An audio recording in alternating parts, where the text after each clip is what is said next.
Uygur bayanlara tüp ligasyonu. Her ne kadar Çin, Han Çinlileri için bir çocuk yasasını yok ediyor olsa da, işgal altındaki Doğu Türkistan'da sözde aile planlaması adı verilen doğum kontrol politikası sert bir şekilde uygulanıyor. Hoten ilinde Uygur bayanların yetkililer tarafından hastaneye getirilerek tüp ligasyonu yaptırmaya zorlandığı bildirildi. Çin, internette gerçek isim kullanmayı zorunlu hale getirdi.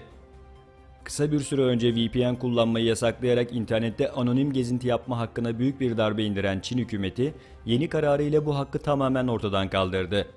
Çinli internet kullanıcıları bir sitede sadece gerçek isimlerini kullanarak yorum yapabilecek. Uluslararası Atom Enerjisi Ajansı'nın himayesinde düşük seviyede zenginleştirilmiş Uluslararası Uranyum Bankası törenle açıldı. Nazarbayev törende yaptığı konuşmada Rusya ile ABD arasındaki yaptırımların sertleşmesinden endişe duyduklarını açıkladı. Kuzey Kore'nin füzesi Japonya'nın üzerinden geçti. Japonya, Kuzey Kore'nin yeni balistik füze denemesi yaptığını ve füzenin Japonya'nın üzerinden geçtiğini duyurdu.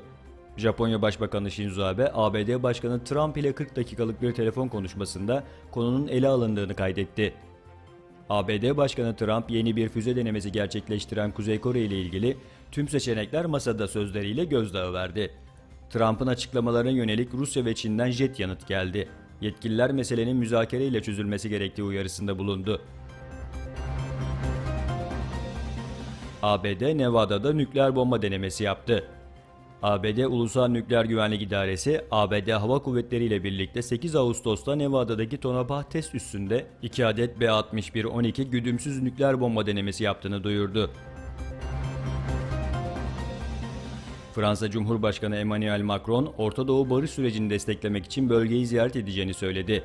Macron'un bölge turunda İsrail ve Filistin'in yanı sıra Lübnan ve Ürdün'ü de ziyaret edeceğini bildirdi.